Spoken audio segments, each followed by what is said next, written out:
Namaste, this is Dr. Swati, fertility specialist, Matritva Fertility Center, Produttur branch. ఈ రోజు వచ్చేసి మనము న్యాచురల్గా ప్రెగ్నెన్సీ ప్లాన్ చేసుకోవాలి అనుకునే వాళ్ళు, రీసెంట్గా మ్యారేజ్ అయిన వాళ్ళు తెలుసుకోవాల్సిన విషయం గురించి చూద్దామండి. ఫర్టైల్ పీరియడ్ గురించి మీరు తెలుసుకోవాల్సి ఉంటుంది. ఫర్టైల్ పీరియడ్ అంటే ఏంటి అని అంటే ఆ డేస్లో మీరు భార్యాభర్త కలిసినప్పుడు మ్యాక్సిమం ప్రెగ్నెన్సీ వచ్చే ఛాన్స్ ఉంటుంది. సో ఆ ఫర్టైల్ విండో అనేది 5 to 7 days మాత్రమే ఉంటుందన్నమాట. సో ఆ డేస్లోని ఇంటర్కోర్స్లో పాల్గొనడం వల్ల ప్రెగ్నెన్సీ వచ్చే ఛాన్సెస్ ఎక్కువగా ఉంటాయి. సో ఫర్టైల్ పీరియడ్కి ఎలా క్యాలిక్యులేట్ చేసుకోవాలి అని అంటే, if suppose me cycle 28 days cycle అంటే జనరల్గా ఏం చెప్తాము, 10th day to 18th day అనేది మీ ఫర్టైల్ పీరియడ్. ఆ టైంలో ఎక్కువ కాంటాక్ట్లో ఉండండి అని చెప్తూ ఉంటాం. సో ఇది ఇండివిజువల్కి మారిపోతుంది, పర్సన్కి మారుతుంది, అండ్ సైకిల్కి మారుతుంది.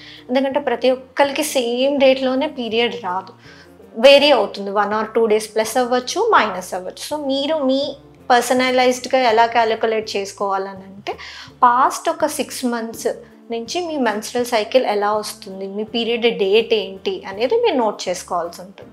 సో నోట్ చేసుకున్న తర్వాత దాంట్లో షార్టెస్ట్ సైకిల్ అంటే 25 daysకి ఒకసారి వచ్చి ఉండొచ్చు, 30 daysకి వచ్చి ఉండొచ్చు, 32 daysకి వచ్చి ఉండొచ్చు. సో మీరు అది గమనించుకోవాలన్నమాట. సో ఇప్పుడు షార్టెస్ట్ సైకిల్ అంటే మీకు 25 daysకే వచ్చింది. సో షార్టెస్ట్ సైకిల్ నుంచి 18 days మైనస్ చేయాలి. మైనస్ చేస్తే వచ్చే ఆ డేట్ ఏదైతే ఉంటుందో అది first day of fertile window. So longest cycle, so 32 daysకి ఎప్పుడో వచ్చి ఉంటుంది మీకు. సో ఆ 32 daysలోంచి 11 days మైనస్ చేయాలి. సో దానివల్ల last day of me fertile window అనేది తెలుస్తుంది అనమాట. సో షార్టెస్ట్ సైకిల్ నుంచి 18 days మైనస్ చేస్తే first day of fertile window వస్తుంది. లాంగెస్ట్ సైకిల్ నుంచి 11 days మైనస్ చేయడం వల్ల last day of fertile window వస్తుంది. సో ఆ ఏదైతే స్పాన్ ఆఫ్ 5 to 7 days ఉంటుందో అది మీ ఫర్టైల్ పీరియడ్. సో ఆ డేస్లో మీరు ఓవులేట్ అయ్యే ఛాన్స్ ఉంటుంది. సో ఆ టైంలో సెక్షువల్ ఇంటర్కోర్స్లో పాల్గొనడం వల్ల ప్రెగ్నెన్సీ వచ్చే ఛాన్స్ ఎక్కువగా ఉంటుందండి. సో చాలామంది అడిగే క్వశ్చన్ ఏంటి అంటే, ఎన్ని టైమ్స్ ఉండాలి, లేకపోతే ఎన్ని రోజులకు ఒకసారి ఉండాలి, ఎలా మేడం ఎలా ప్లాన్ చేసుకోవాలని చాలామంది అడుగుతూ ఉంటారు. So 1 time per day is enough అండి.